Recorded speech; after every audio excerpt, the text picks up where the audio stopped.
नमस्कार दोस्तों, आपका स्वागत है आपके अपने चैनल पर हिंदी ऑडियो गुरु।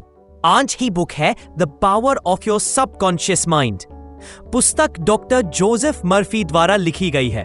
यह पुस्तक बताती है कि हमारा अवचेतन सबकॉन्शियस मन कितना शक्तिशाली होता है और कैसे हम इसका उपयोग करके अपनी जिंदगी में सकारात्मक बदलाव ला सकते हैं। तो चलिए शुरू करते हैं। इस पुस्तक में कुल लगभग 20 अध्याय हैं, जिनमें हर एक अध्याय यह बताता है कि हम अपने अवचेतन मन की शक्ति का कैसे उपयोग कर सकते हैं। अध्याय 1, चेतन और अवचेतन मन की दो शक्तियां।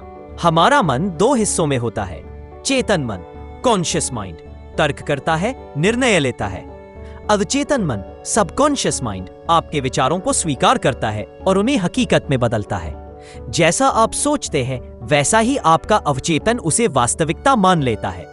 अध्याय 2, अवचेतन मन कैसे काम करता है। अवचेतन मन लॉजिक नहीं समझता, वह बस आपके विश्वास और भावना को ग्रहण करता है। यदि आप विश्वास करते हैं कि आप बीमार हैं, तो आप बीमार हो सकते हैं। यदि आप विश्वास करते हैं कि आप स्वस्थ हैं, तो आपका शरीर वैसा ही महसूस करने लगता है। अध्याय 3, चमत्कार कैसे होते हैं। चमत्कार तब होते हैं जब आप पूरी आस्था के साथ अपने अवचेतन से कुछ मांगते हैं। विश्वास और कल्पना की शक्ति चमत्कारों को जन्म देती है। अध्याय 4, मानसिक और शारीरिक स्वास्थ्य के लिए अवचेतन का प्रयोग। अपने स्वास्थ्य के लिए प्रतिदिन सकारात्मक विचारों का प्रयोग करें।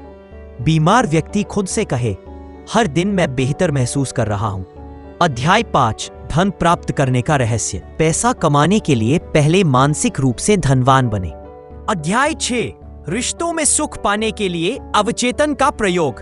प्रेम, क्षमा और सौहार्द जैसे भावनाओं को अपने अवचेतन में बोएं। दूसरों के प्रति ईर्ष्या और गुस्से को हटाएं। अध्याय 7, अवचेतन से निर्णय लेना। जब आप किसी निर्णय में उलझे हों, तो शांत होकर सोने से पहले अपने अवचेतन से उत्तर मांगे। सुबह आपको एक विचार, संकेत या समाधान मिल सकता है। अध्याय 8, भय को दूर करें। डर सिर्फ एक मानसिक धारणा है। डर को बार बार सोचने से वह आपके अवचेतन में बैठ जाता है। मैं शांत और साहसी हूं जैसे वाक्य दोहराएं। अध्याय 9, नींद और अवचेतन। सोने से पहले अवचेतन मन को निर्देश देना बहुत प्रभावी होता है, जैसे मैं हर सुबह ऊर्जावान और खुश होकर उठूंगा। अध्याय 10, विवाह और प्रेम संबंध।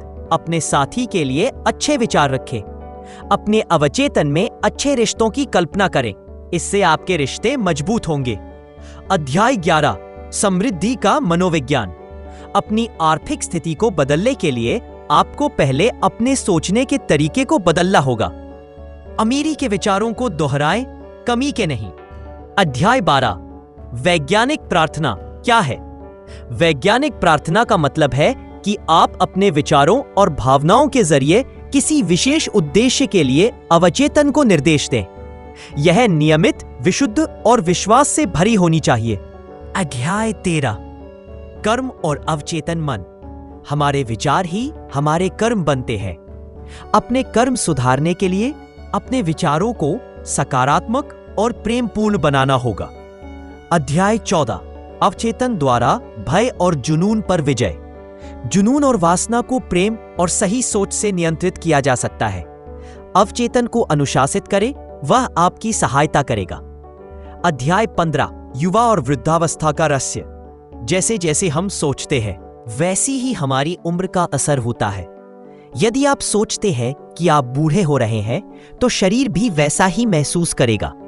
अध्याय 16, जीवन में सही साथी कैसे चुनें।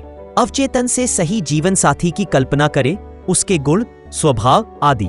इससे आप उस ऊर्जा को आकर्षित करेंगे। अध्याय 17, जीवन की समस्या का समाधान। हर समस्या के समाधान के लिए अपने अवचेतन को शांत वातावरण में निर्देश दें। ईश्वर मुझ में है, समाधान मेरे पास आएगा।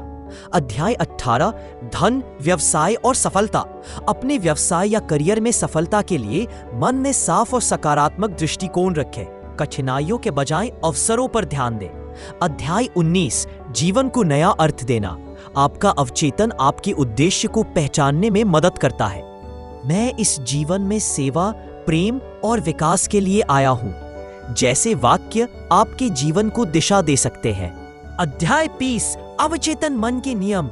अवचेतन वही ग्रहण करता है जो आप भावनात्मक रूप से दोहराते हैं। विश्वास, भावना, परिणाम। इस बुक से हमें यह सीख मिलती है, अवचेतन मन एक बीज की तरह है। जैसा आप बोएंगे वही पाएंगे। सकारात्मक सोच, कल्पना, आत्मसंवाद और विश्वास से आप अपने जीवन को बदल सकते हैं। यह कोई जादू नहीं, बल्कि वैज्ञानिक और मानसिक नियम है जो हर इंसान पर लागू होते हैं। ऐसे और बेहतरीन बुक समरी के लिए हमारे चैनल को सब्सक्राइब करें। धन्यवाद।